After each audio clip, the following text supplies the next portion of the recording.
Mark எழுதின சுவிசேஷம் 5ஆம் அதிகாரம் 34ஆம் வசனத்தை கூட நான் உங்களுக்காக வாசிக்கிறேன். மார்க்கு 5ஆம் அதிகாரம் 34ஆம் வசனம்.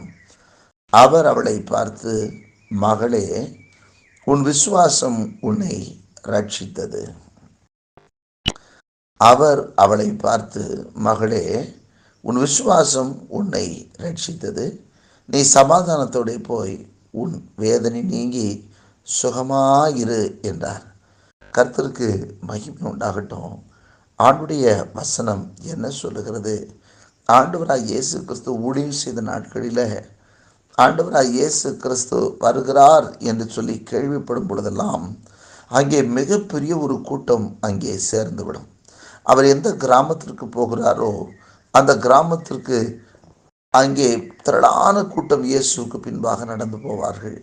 இயேசு எங்கே போனாலும் அவருக்கு பின்பாக அற்புதங்களை பெற்றுக்கொள்வதற்காகவும், சுகத்தை பெற்றுக்கொள்வதற்காகவும், ஆரோக்கியத்தை பெற்றுக்கொள்ளும்படியாகவும், அவருடைய கிருபை நிறைந்த வார்த்தைகளை கேட்கும்படியாகவும், அவருடைய நாமத்தினாலே உண்டாகிற விடுதலை பெற்றுக்கொள்ளும்படியாகவும் அங்கே ஏராளமான கூட்டம் இயேசுக்கு பின்பாக போகிறதை வேதத்தில் நாம் பார்க்க முடியும். அப்படி இயேசு ஊழியம் செய்த நாட்களில் போகும்பொழுது அங்கே ஒரு சம்பவம் நடக்கிறது. ஒரு ஸ்திரீ இயேசுனுடைய வஸ்திரத்தின் ஓரத்தை தொட்டு அற்புதமான சுகத்தை பெறுகிறாள். அவளுக்கு என்ன பிரச்சனை என்று சொன்னால், நீண்ட காலங்களாக அவளுக்கு ஒரு பெரும்பாடு இருக்கிறது. பெரும்பாடு என்று சொன்னால் உதிரப்போக்கு அவளுக்கு இருந்து கொண்டே இருக்கிறது. அது எவ்வளவேனும் நில்லாமல் அது மிகுந்த உபத்திரவத்தோடு, மிகுந்த கஷ்டத்தோடு அவள் இருக்கிறாள். அப்படிப்பட்டவள் இயேசு வருகிறாள் என்று கேள்விப்பட்ட உடனே அவள் என்ன செய்கிறாள்? அவள் தனக்குள் ஒரு தீர்மானம் பண்ணிக்கிறாள்.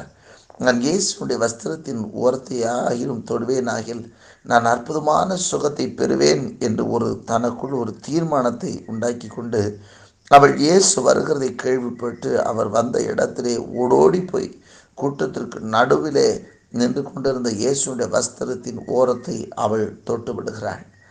அவளுக்கு பார்த்தீர்கள் என்று சொன்னால் அற்புதமான சுகத்தை அவள் பெற்றுக்கொள்கிறாள். ஏன் அவள் அப்படி இயேசுடைய வஸ்திரத்தின் ஓரத்தை தொட்டு தன்னுடைய பலவீனத்திற்கு மத்தியில் ஓடி வந்து அவள் பெற வேண்டும் என்று சொன்னால், அவள் அவ்வளவு கடுமையான வேதனைக்குள்ளாக இருந்த ஒரு ஸ்திரீ. கர்த்தருக்கு மகிமை உண்டாகட்டும். இவள் எப்படிப்பட்ட வேதனைக்குள் இருந்தால் என்று சொல்லி 26ஆம் வசனத்தில் 25, 26 வசனங்களை வாசிக்கும் போது, அப்பொழுது 12 வருஷமாய் பெரும்பாடுள்ள ஒரு ஸ்திரீ அநேக வைத்தியர்களால் மிகவும் வருத்தப்பட்டு தனக்கு உண்டானவைகளை எல்லாம் செலவழித்தும் சற்றாகிலும் குணமடையாமல் அதிக வருத்தப்படுகிற பொழுது என்று சொல்லி ஆண்டுடைய வசனம் சொல்கிறது. இவள் அநேக வைத்தியர்களால் மிகவும் வருத்தப்பட்டவள். இன்றைய காலகட்டங்களில் சில ட்ரீட்மெண்ட்ஸ் எல்லாம் பார்த்தீங்கன்னு சொன்னால் அது மிகுந்த வேதனையை கொடுக்கக்கூடிய ட்ரீட்மெண்ட்ஸாக இருக்கும்.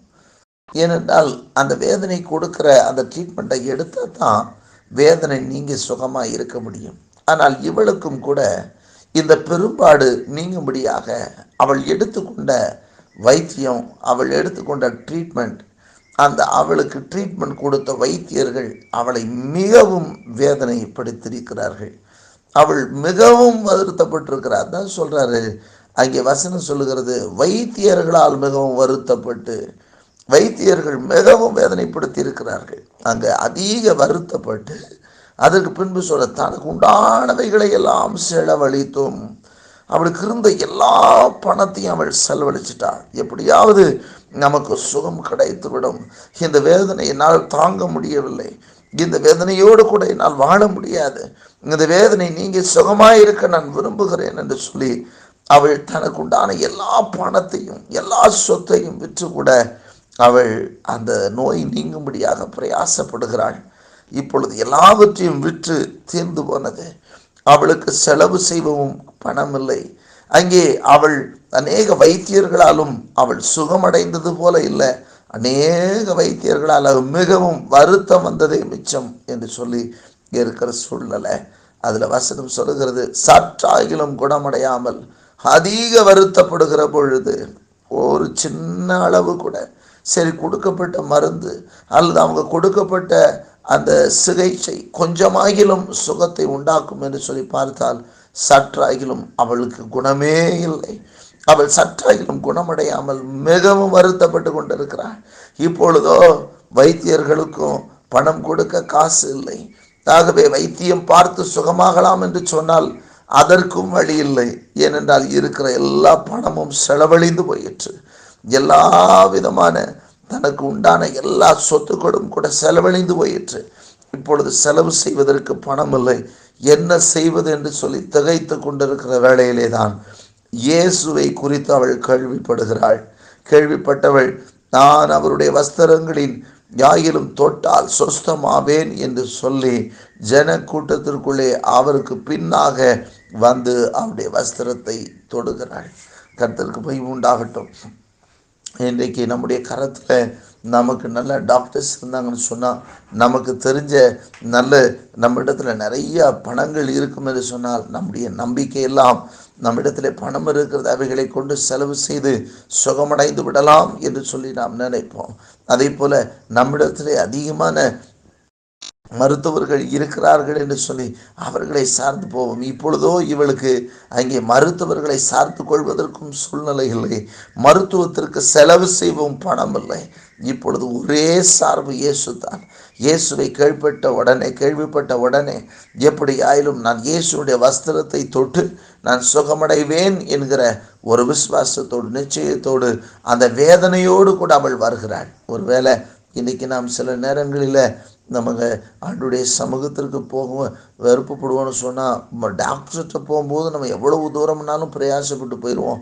ஆனால் தேவ சமூகத்திற்கு போய் உட்காருவது என்பது மிக கடினமாக இருக்கும். ஆனால் இவ்வளோ பாருங்கள், மிகுந்த வருத்தத்தோடு இருந்தவள் இவள் எழுந்து புறப்பட்டு ஓடுகிறாள். அந்த வேதனையோடு கூட ஓடுகிறாள், அந்த வழியோடு கூட ஓடுகிறாள், அந்த வருத்தத்தோடு கூட ஓடுகிறாள். இயேசுவை நோக்கி இயேசு இருக்கிற இடத்திற்கு ஓடி போகிறாள். இயேசு இருக்கிற இடத்திற்கு போய் இயேசுவினுடைய வஸ்திரத்தின் ஓரத்தை ஆகிலும் தொடுவேன் என்று சொன்ன எதிர்பார்ப்போடு போனவள் போய் இயேசுடைய வஸ்திரத்தை தொடுகிறாள். தொட்ட மாத்திரத்திலே அற்புதமான சுகத்தை பெற்றுக்கொண்டாள். அப்பொழுதுதான் இயேசு சொல்லுகிறார், மகளே என்று சொல்லி ஆண்டவர் அவளை பார்த்து சொல்லுகிறார், உன் விசுவாசம் உன்னை ரட்சித்தது, உன் விசுவாசம் உன்னை ரட்சித்தது. ஆகவே இன்றைய காலகட்டத்தில் கூட ஆண்டவர் நம்முடைய பலவீனத்திற்கு மத்தியில் நின்று கொண்டிருப்போம் என்று சொன்னால், ஆண்டவருடைய வார்த்தை சொல்லுகிறது, உன் விசுவாசம் உன்னை ரட்சித்தது. ஆண்டவர் உங்களுக்கு அற்புதம் செய்வார். ஆண்டவருடைய அற்புத சுகத்தை பெற்றுக்கொள்வோம் என்கிற விசுவாசம் உண்டாகும் என்றால் இன்றைக்கும் கர்த்தர் உங்களுக்கான ரட்சிப்பை, உங்களுக்கான விடுதலையை, உங்களுக்கான சுகத்தை கொடுக்க வல்லவராக இருக்கிறார். ஆண்டவர் அவளை பார்த்து சொன்னார், உன் விசுவாசம் உன்னை ரட்சித்தது, உன் விசுவாசம் உன்னை ரட்சித்தது என்று சொல்லிவிட்டு சொல்லுகிறார், நீ சமாதானத்தோடே போ, நீ சமாதானத்தோடே போ. இவ்வளவு நாட்கள் நீ வருத்தப்பட்டு கொண்டிருந்தாயே, இவ்வளவு நாட்கள் இந்த பலவீனத்தின் நிமித்து நீ அழுது புலம்பிக் கொண்டிருந்தாயே, இவ்வளவு நாட்கள் அந்த வேதனை தாங்க முடியாமல் இருந்தாயே, இப்பொழுதும் நீ சமாதானத்தோடே போ. உன்னால் சமாதானமாய் படுக்க முடியவில்லை, சமாதானமாய் இருக்க முடியவில்லை, சமாதானமாய் பிரயாணப்பட முடியவில்லை, சமாதானத்தோடு எந்த ஒரு இடத்திற்கும் போக முடியவில்லை என்று சொன்ன உன்னுடைய எல்லா விதமான சூழ்நிலைகள் மாறி இனி நீ சமாதானத்தோடு போ என்று சொல்லி இயேசு அவளை பார்த்து சொன்னார். அது மாத்திரமல்ல, அதை தொடர்ந்து அவர் சொல்லுகிறார், உன் வேதனை நீங்கி. எவ்வளவு வேதனைப்பட்டிருப்பாய் இந்த 12 ஆண்டுகளில் நீ பட்ட வேதனைகள் எவ்வளவு, நீ பட்ட எல்லா விதமான சோர்வுகள் எவ்வளவு. ஆகவே உன் வேதனைகள் நீங்குகிறது, உன் வேதனை நீங்கி நீ சுகமாயிரு என்று சொல்லி அந்த மகளை பார்த்து சொன்னார். ஆண்டவராகிய இயேசு கிறிஸ்துவினுடைய வார்த்தை அது வல்லமை உள்ளது, அது ஜீவன் உள்ளது. அவளுடைய விசுவாசத்தின்படி அவள் தொட்ட மாத்திரத்தில் அற்புத சுகத்தை பெற்றுக்கொண்டாள். அதோடு மாத்திரமல்ல, ஆண்டவராகிய இயேசு கிறிஸ்து உறுதியான வார்த்தையும் கொடுத்து அனுப்பினார், வேதனை நீங்கி சுகமாயிரு, சமாதானத்தோடே போ. இனி நீ வேதனைப்பட போறது கிடையாது. இனி உனக்கு இந்த பெரும்பாடு இல்லை, இனி இந்த இரத்தப்போக்கு இல்லை, இனி இந்த இரத்த சேதம் இல்லை, இனி இந்த பலவீனம் இல்லை. நீ சுகத்தோடு போ, நீ சுகமாயிரு என்று சொல்லி ஆண்டவர் அவளை ஆண்டவர் தம்முடைய வார்த்தையை சொல்லி அவளை அனுப்புகிறாள். அற்புதமான சுகத்தை அவள் பெற்றுக்கொண்டாள். இன்னைக்கும் ஒருவேளை அநேக வைத்தியர்களால் நீங்கள் வேதனைப்பட்டவர்களாக உங்களுடைய பலவீனங்கள், உங்களுடைய பெரும் பாடு, இரத்த போக்கு எல்லாவற்றையும் கர்த்தர் மாற்ற வல்லவர். இதனாலும் ஒரு அற்புத கரத்தை நீட்டி அதிசயங்களை செய்ய வல்லவர். இன்றைக்கும் உங்கள் விசுவாசத்தின்படி உங்களுக்கு ஆக கடவுள் என்று சொல்லி, உன் விசுவாசம் உன்னை இரட்சித்தது என்று சொல்லி சொல்லத்தக்கதாக கர்த்தர் தம்முடைய மகிமையை வல்லமையை விளங்க பண்ண போகிறார்.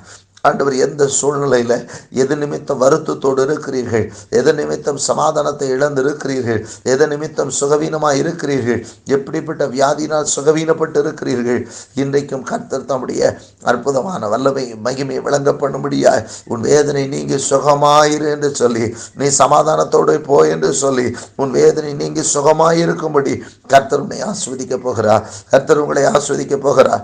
அவருடைய வார்த்தைகள் ஒன்று வெறுமனே திரும்புவதில்லை. அவர் எந்த காரியத்திற்காக அந்த வசனத்தை அனுப்பினாரோ அந்த காரியமாகும்படி வாய்க்குமே. இப்பொழுதும் அவருடைய வசனம் உன்னை சுகமாக்கும்படி கடந்து வருகிறது. உன்னுடைய சரீரத்தை சுகமாக்கும்படி, எந்தெந்த பகுதியில் பலவீனப்பட்டு இருக்கிறதோ அந்தந்த பகுதிகளில் சுகமாக்கும்படி கர்த்தருடைய அற்புத கரம் வெளிப்படுகிறது.